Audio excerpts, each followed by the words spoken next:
집주인과 세입자, 계약갱신 청구권, 이게 상당히 골 때립니다. 점점 다툼이 많아지고 있는데요. 세입자 있는 집 팔려면 어떻게 해야 되는지 최근 사례, 판례 살펴보겠습니다.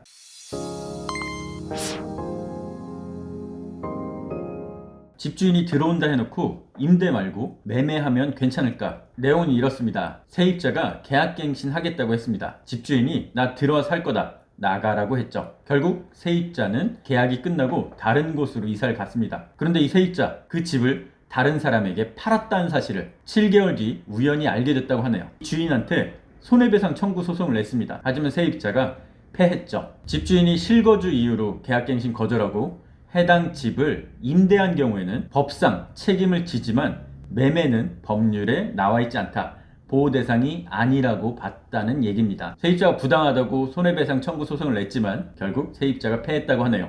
수원지법 용인시 법원 판결이었고요. 기사 말미에 나와 있는 집주인 쪽 변호사 얘기 살펴보겠습니다. 세입자 A씨가 이미 해당 아파트에 상당 기간 거주를 해 법의 취지를 몰각할 염려가 없었다. 말이 어렵죠? 오랫동안 살았다. 그 다음 내용이 더 중요해요. 임대인은 세입자가 나간 이후 실거주를 했었고, 이 부분이 저는 제일 키포인트라고 봅니다. 임대인이 아예 거짓말을 하고 들어오지 않은 게 아니라 실제로 들어왔습니다. 실거주를 했었고 그 이후에 판 거죠. 이번 집주인은 이런 식으로 세입자를 내보내고 집을 팔 수 있었습니다. 임대차보호법이 세입자의 권리를 보장하기 위한 법은 맞지만 집 팔 때 거짓말을 하지 않았다면 집 팔 때 세입자 눈치 보는 것 상당히 이상하겠죠? 다음 내용 살펴볼게요. 전 집주인의 계약갱신 청구한 임차인, 송파구 아파트에 세입자가 전세 10억 원에 살고 있었네요. 그런데 계약갱신 청구권 사용 기간이 돼서 원래 집주인한테 계약갱신 청구를 했습니다. 이후에 이 집을 팔았죠. 그 다음에 새 집주인 앞으로 소유권 이전 등기가 완료됐습니다. 새 집주인은 내가 들어와 살 거니 나가라고 했죠. 이 세입자 나갔을까요?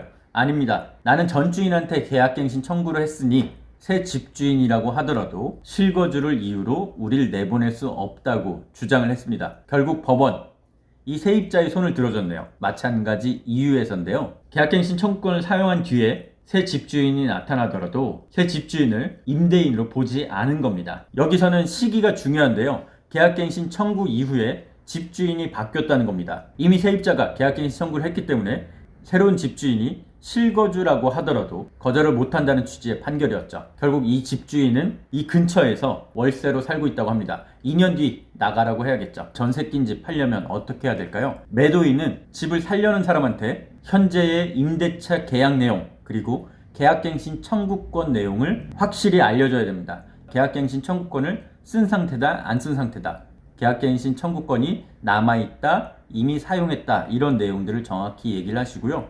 임대차 계약 기간까지도 정확히 얘기를 해야 됩니다. 괜히 이런 과정에 얽혀서 세입자 그리고 새로운 매수인한테 상당히 시달릴 수도 있기 때문입니다. 마지막 사례 살펴볼게요. 변호사 블로그에 나와 있는 내용인데요. 임대인이 말을 바꿨다고 합니다. 세입자 더 살겠다고 했습니다. 집주인은 우리 실거주 안 할 거고 5% 올려서 다시 갱신합시다 라고 얘기를 했다고 합니다. 그런데 14일이 지나서 집주인이 갑자기 우리 실거주 해야 되니 나가달라고 얘기를 했다고 합니다.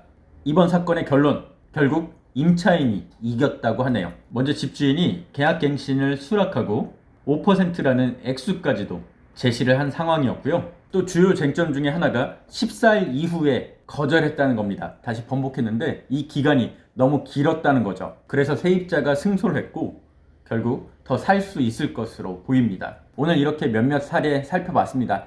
계약갱신 청구권, 제가 처음에 말씀드렸듯이 상당히 골 때려요. 앞으로도 이런 분쟁들 더 잦아질 것 같습니다. 그런데 아직 대법원 판례가 나오지 않은 상황이고요. 지금까지 지방법원 판례도 이랬다가 저랬다가 바뀐 경우가 있었습니다. 그래서 이번 소송건들이 꼭 자신한테 맞다고 볼 수는 없을 겁니다. 단지 하나의 참고사항으로 생각하시고요. 제일 좋은 건 소송 가기 전에 적당히 원만히 합의해서 좋은 결과를 만들어내는 걸 겁니다. 다음에도 더 좋은 정보로 찾아올게요. 지금까지 부틴이었습니다.